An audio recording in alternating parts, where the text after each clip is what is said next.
Metro trains, इन्हें देखकर एक अलग ही विदेश वाली फीलिंग, एक फॉरेन वाली फीलिंग आ जाती है।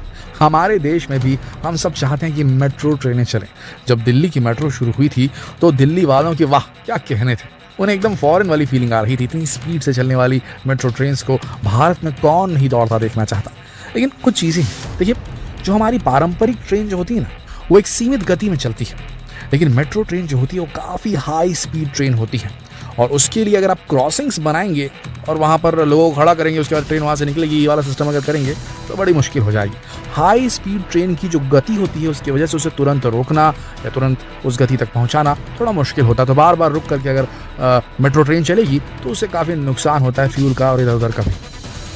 तो ऐसी स्थिति में मेट्रो ट्रेन की जो गति है उसको मेंटेन चला जाता है, कम से कम स्टॉपेजेस उसे रास्ते में देखने पड़े ऐसी व्यवस्था की जाती है। इसके लिए बनानी पड़ती हैं अंडरग्राउंड टनल्स, सुरंगें। और आप समझ सकते हैं कि सुरंगें बनाना जो है बड़ा मुश्किल काम, लेकिन मेट्रो ट्रेन की सुरंगें आज के ज़माने में एकदम हाई टेक टेक्नोलॉजी से, इंजीनियरिंग का ज़बरदस्त इस्तेमाल करते हुए बनाई जा रही हैं। आज की वीडियो में आपको बताएंगे कि कैसे बेहद कम समय में मेट्रो ट्रेन्स बन जाती हैं और इनसे कैसे जल्द ही भारत में मेट्रो ट्रेन्स का जाल बिछने वाला है। आइए देखते हैं वीडियो। दोस्तों, आज से काफ़ी साल पहले जब ट्रेन की पटरियाँ बिछाई जाती थी तब 1 किलोमीटर की पटरी बिछाने के लिए कई महीनों का वक्त लग जाता था, क्योंकि उस वक्त हमारे पास ना ही टेक्नोलॉजी थी ना ही कोई तकनीक। सारा का सारा काम मजदूरों को हाथों से करना पड़ता था। इसके बाद धीरे धीरे पटरियों को बिछाने की टेक्निक आई, पटरियाँ तेज़ी से बिछने लगी हैं। लेकिन अभी भी ट्रेन की रफ्तार आज के मुकाबले काफ़ी कम है। यानी कि जो दूसरे देशों में चलती हैं जो ट्रेनें, मेट्रो ट्रेनें, मेगालेव ट्रेनें और भी सुपर फास्ट होती हैं, उसके हिसाब से हमारे देश की ट्रेनों की गति बेहद कम है, क्योंकि हमारा जो पटरी का स्ट्रक्चर है वो उतनी स्पीड को नहीं झेल सकता। तो जब हमारे यहाँ ट्रेनों की पटरियाँ, जो पारंपरिक पटरियाँ थी, उनको सेट करने का, उनको बनाने का टाइम ऑफ कंस्ट्रक्शन कम होता गया, तो उसके बाद एक और टेक्निक लाई गई जिससे कि इन रफ्तार मिल सके हमारे देश की ट्रेनों को। तो फिर ट्रेनों ने रफ्तार पकड़ी, सुरक्षा के लिहाज से रेलवे क्रॉसिंग्स को बनाया गया ताकि लोग दुर्घटना का शिकार ना हो जाए। हालांकि आज भी भारत में ऐसे कई रेलवे क्रॉसिंग्स है जहां पर गेट तक नहीं है, ये दुर्भाग्यपूर्ण है। लेकिन गेट होने के बाद भी कई लोग इस रेलवे क्रॉसिंग में हादसे का शिकार हो जाते हैं, ये तो लापरवाही है हमारे देश की जनता की। इसी के साथ साथ अब वक्त बदल रहा है, फिर मेट्रो ट्रेनों की शुरुआत हो चुकी है, लेकिन मेट्रो ट्रेनों की रफ्तार कहीं ज़्यादा तेज होती है और किसी भी रेलवे क्रॉसिंग से इन मेट्रो ट्रेन्स को नहीं गुजारा जा सकता था, नहीं तो पता नहीं कितने लोग इनकी भेंट चढ़ जाते। शुरुआत हुई सुरंग की, लंबे लंबे टनल्स बनाने का काम शुरू हुआ। हालांकि पहाड़ों में बने टनल्स पहले भी बनाए जाते थे, लेकिन उन टनल्स को बनाने के लिए महीनों सालों का वक्त लगता था, क्योंकि ये सारा काम हाथों से होता था। वहीं पहाड़ों के बीच में टनल बनाने के लिए डायनामाइट से पहाड़ों को उड़ा दिया जाता था, जो बेहद खतरनाक काम था और आने वाले समय में क्रैक्स पड़ने की वजह से वो टनल्स, वो सुरंगें कोलैप्स भी हो सकती थी। आज भी देश में ऐसे कई टनल्स हैं जिनको बनाते बनाते कई मजदूरों की जान चली गई है, ये तो आप भी जानते होंगे। जो पारंपरिक टेक्निक थी वो बहुत खतरनाक थी, डायनामाइट का इस्तेमाल होता था, कोलैप्स होने का खतरा रहता था सुरंग का, दूसरा मजदूरों की जान भी चली जाती थी, मतलब बहुत रिस्की काम था ये वाला। लेकिन उसके बाद फिर आविष्कार हुआ एक ऐसी मशीन का जो आज के समय जमीन के नीचे और पहाड़ों के बीच में लंबे लंबे टनल्स को सिर्फ कुछ ही देर में, आप घंटों मिनटों में बात कर सकते हैं, जी हाँ, इतनी ही देर में ये मशीन जो है सुरंग खोद डालती है और मशीन का नाम है टनल बोरिंग मशीन। जी हाँ, टनल बनाने वाली मशीन। दिल्ली में जब जमीन के ठीक 25 मीटर नीचे टनल बनाया जा रहा था तब लोगों को पता भी नहीं था। अब आप सोच कर देखिए, दिल्ली घनी आबादी वाली भारत देश की राजधानी, दुनिया का सबसे ज्यादा पॉपुलेशन में नंबर 2 पायदान पर रहने वाले इंडिया की जो राजधानी है, उसके नीचे 25 मीटर नीचे टनल बन रही थी और ऊपर जो लोग थे उन्हें पता भी नहीं था कि उनके पैरों के नीचे एक लंबी सुरंग खोदी जा रही है। सोचिए ये कितनी खतरनाक टेक्नोलॉजी है और इसकी मदद से पूरे देश में जो है अंडरग्राउंड टनल्स का पूरा नेटवर्क बनाया जा सकता है। ये बड़ी आसानी से जमीन के नीचे और पहाड़ों के बीच में बड़ी बड़ी सुरंगें बना देती हैं और लोगों को इसके बारे में कुछ पता नहीं चलता, ना ही इसमें किसी धमाके की जरूरत होती है, डायनामाइट का इस्तेमाल होता ही नहीं है। इस मशीन के ठीक सामने लगे शाफ्ट से तेजी से मिट्टी और चट्टानों को काटने का काम किया जाता है। चट्टान से निकलने वाली मिट्टी तुरंत इसके कन्वेयर बेल्ट तक पहुंचती है और इस मशीन के पीछे से इस मिट्टी को डिस्चार्ज कर दिया जाता है। इसी तरीके से यह बहुत तेजी से टनल बनाने का काम करती है।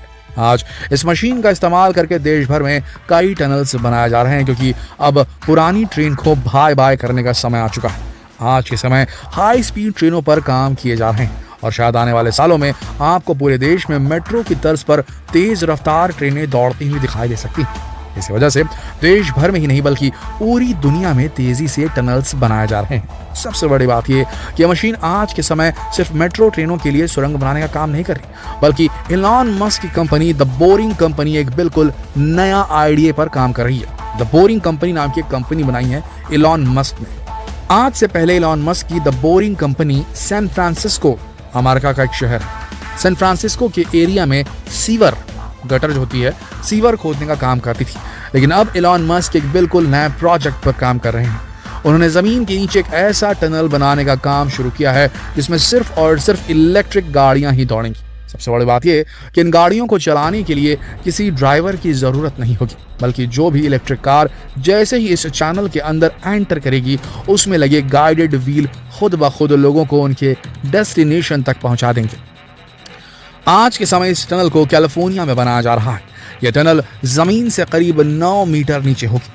आपको बता दें कि इस तरह के टनल बनाने के लिए टनल बोरिंग मशीन का इस्तेमाल किया जा रहा है। इसकी सबसे बड़ी खासियत यह होगी कि लोग बहुत ही कम समय में और बहुत कम खर्चे में जमीन के अंदर इस टनल की वजह से लंबे लंबे सफर तय कर पाएंगे। कहा यह भी जा रहा है कि जिनके पास गाड़ियां नहीं है वो भी इस टनल तक पहुंचकर गाड़ियों को हायर कर पाएंगे। दोस्तों, जिस तेजी से हमारा मीन्स ऑफ ट्रांसपोर्ट बदल रहा है, क्या आपको नहीं लगता कि आने वाले कुछ सालों बाद शायद हमें जमीन के ऊपर ट्रेन देखने को ही नहीं मिलेगी, क्योंकि इन्हें देखने के लिए हमें जमीन के नीचे जाना होगा। लेकिन इसके साथ एक बहुत बड़ा सवाल जो हम आपसे पूछना चाहते हैं, ये तो ठीक है कि ट्रांसपोर्ट अगर तेज होगा तो माल ढुलाई तेज होगी, माल ढुलाई तेज होगी और अगर सस्ती हुई तो इसका मतलब सीधा सीधा ये होगा ट्रैफिक अगर नहीं मिल रहा है, क्योंकि टनल के अंदर ट्रैफिक तो हो नहीं सकता। जो ट्रैफिक होता है सतह के ऊपर होता है, धरती के रोड्स पर, जमीन के ऊपर, लेकिन टनल के अंदर कोई ट्रैफिक नहीं होता। तो जब माल ढुलाई टनल के माध्यम से होगी, एक तो तेज होगी और रेट्स कम हो जाएंगे माल ढुलाई के। अगर माल ढुलाई के माल किसी भी एक कमोडिटी प्रोडक्ट को ढुलाई करने के, ट्रांसपोर्ट करने का अगर रेट कम पड़ेगा तो इससे कीमतों में कमी आएगी और ज्यादा लंबी दूरी तक सामान जो है पहुंचाया जा सकेगा। यानी कि हो सकता है कन्याकुमारी में जो मसाले उत्पन्न हो रहे हो वो सीधे सीधे आपको आपके शहर में, मध्य भारत में या फिर जम्मू कश्मीर तक आसानी से मिल जाएंगे, वो भी कम कीमतों पर। तो एक तो सामानों की अवेलेबिलिटी बढ़ जाएगी, वैरायटी बढ़ जाएगी, दूसरा रेट्स में कमी आएगी सामान के। ये तो चलो मान लिया हमने, इससे फायदा होना ही होना है, लोगों का समय बचेगा और समय आप जानते हैं कि टाइम इज मनी।